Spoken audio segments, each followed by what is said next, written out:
Battle of Shiloh in 1862 was one of the bloodiest engagements of the Civil War.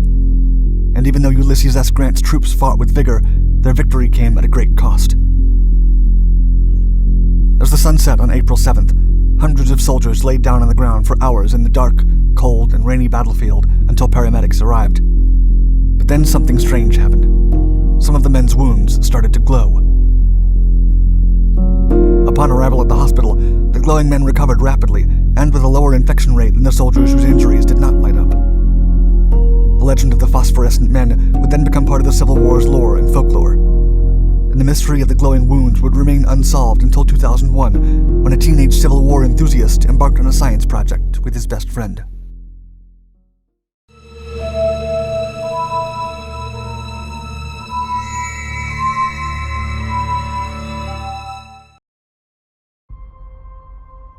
The Battle of Shiloh.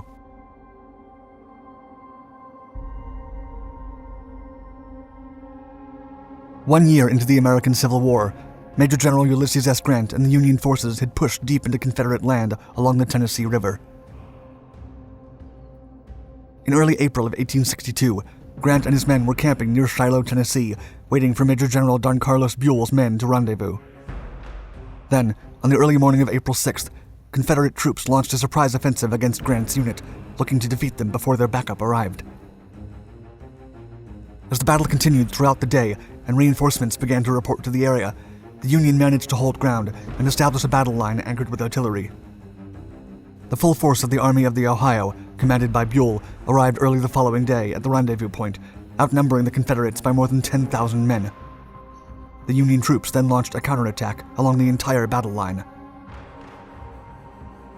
Realizing that they had lost the initiative, Pierre-Gustave Toutant-Beauregard, now in command after General Albert Sidney Johnston was severely wounded, ordered all Confederate forces to retreat, ending their hopes of blocking the Northern Army's advance into northern Mississippi. According to the memoirs of former Confederate President Jefferson Davis, the demise of Sidney was the turning point of the Southerners' fate. Angels Glow.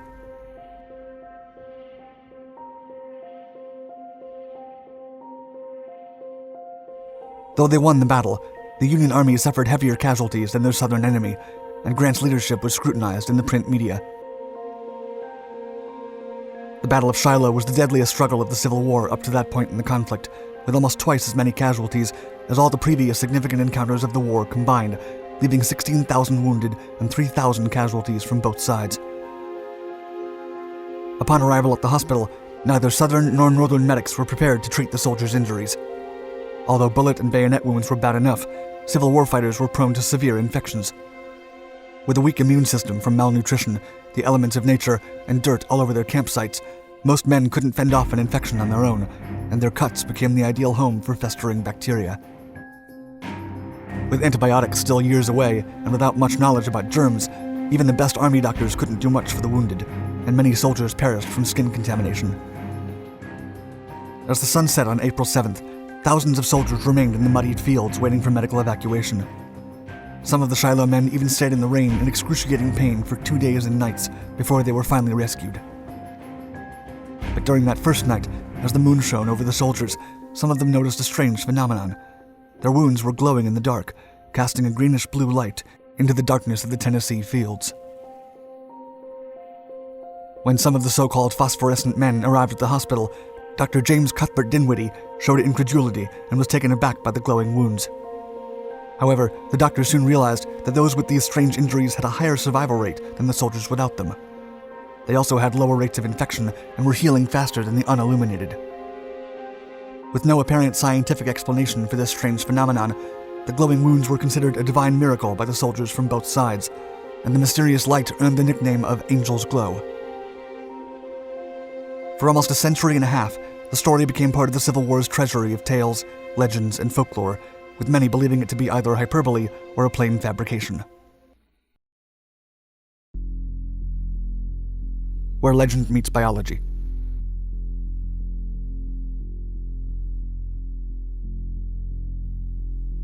In 2001, high school student and Civil War aficionado Bill Martin was touring the Shiloh National Military Park with his family when he heard the legend about the glowing soldiers. He then asked his mother, Phyllis Martin, a microbiologist at the Department of Agricultural Research Service, if she believed the phenomenon could be related to luminescent bacteria, one of her research topics. When Bill's mother agreed that the theory was plausible, she encouraged him to conduct experiments to test it out. Martin then enlisted the help of John Curtis, his best friend and fellow science enthusiast, to begin the research.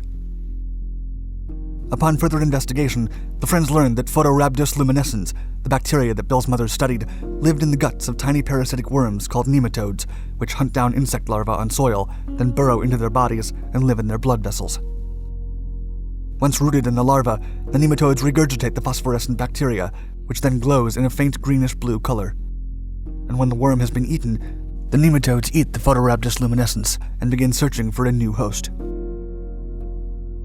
Looking at historical records of the Battle of Shiloh, Bill and John realized that although the soil conditions were ripe for the presence of glowing bacteria and their nematode partners, they couldn't survive in human body temperatures, turning the wounds into an inhospitable environment. It was then that the teenagers found the missing piece of the puzzle: spring weather.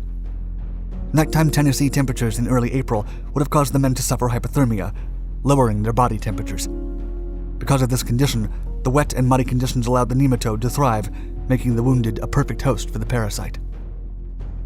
The teens also discovered that the bacteria that turned their wounds into nightlights was also the reason they all survived, as the chemical cocktail that the nematodes regurgitate produces a substance that eradicates the host and all their surrounding microorganisms. During the Battle of Shiloh, the Photorhabdus luminescens bacteria functioned much in the same way as modern antibiotics do. In the end, it wasn't angels that saved them, but microorganisms. Had the medics of the Civil War understood the medical potential of bacteria, they might have tried to inoculate the other men with the Photorhabdus luminescens to increase overall patient survivability rates. It wasn't until 1928 that Alexander Fleming developed penicillin, and to this day, bacteria is the basis of antibiotics. As a result of their research, Bill and John earned the top prize at the 2001 International Science and Engineering Fair team competition in California. Before Bill and John's discoveries, most historians had discarded the tale of the angel's glow at the Battle of Shiloh as a myth, but the story of the glowing soldiers has gained many believers, thanks to science and a very curious teenager. Thank you for watching our Dark Files video. Let us know in the comments below if you know of a strange and mysterious story you'd like to see in a future video. And as always, don't forget to subscribe to this and all our other channels, and hit the bell icon to be notified of all our newest content.